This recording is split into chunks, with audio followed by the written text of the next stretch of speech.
আসসালামু আলাইকুম প্রিয় দর্শক, কেমন আছেন আপনারা? আশা করি ভালো আছেন। কোম্পানিজ আইন 1994 যেটা আছে সেটার ধারাবাহিক আলোচনার 15তম পর্বে আপনাদেরকে স্বাগত জানাচ্ছি। আমি ফরহাদউদ্দিন আহমেদ ভাইয়া।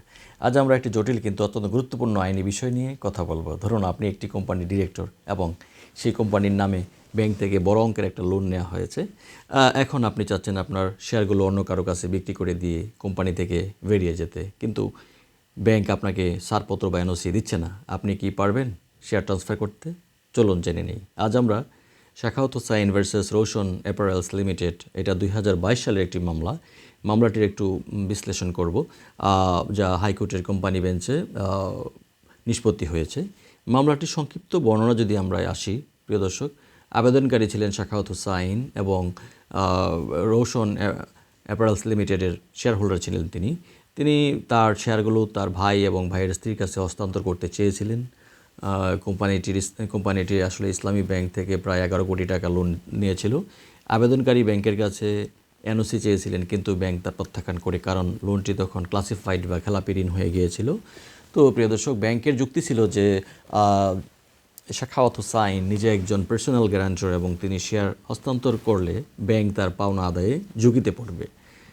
আসলে এই মামলায় মহামান্য হাইকোর্টে যে পিটিশনারের পক্ষে যে যুক্তিগুলো উপস্থাপন করা হয়েছিল section 43 of the companies act অনুসারে, সেগুলো হচ্ছে আইনের সেকশন 43 দ্বারা আদালত মেম্বারদের রেজিস্ট্রেশন সংশোধন বা রেকটিফিকেশন করতে পারেন। আবেদনকারীর দাবি ছিল এরকম যে ব্যাংক অফিসার শেয়ার ট্রান্সফার ফর্মে সাক্ষী হিসাবে সই করেছেন, যার মানে ব্যাংক পরোক্ষভাবে সম্মতি দিয়েছে তিনি প্রমিসরি অ্যাস্ট্রোপেল বা প্রতিশ্রুতি পালনের আইনি বাধ্যবাধকতার কিছু বিষয় কিন্তু এখানে মামলায় আমরা দেখতে পাই যুক্তি হিসেবে দেখানো হয়েছে। বিবাদী এবং ব্যাংকের পক্ষে যুক্তি যেগুলো ছিল section 27 subsection banking companies act যেটা আছে, ব্যাংকের যেই অভিজ্ঞ আইনজীবী ওনার যেই সাবমিশন সেটা হচ্ছে যে লিখিত অনুমতি বা এনওসি ছাড়া কোনো পরিচালক পদত্যাগ করতে পারবেন না বা শেয়ার হস্তান্তর করতে পারবেন না।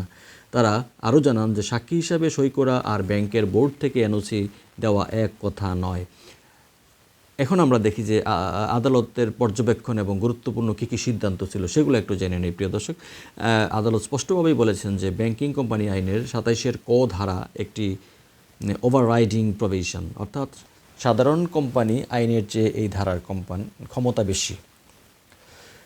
আদালত আরও বলেন যে ব্যাংকের কোনো কর্মকর্তা সাক্ষী হিসাবে ফর্মে সই করলেই তা ব্যাংকের অফিসিয়াল সম্মতি হিসাবে গণ্য হবে না।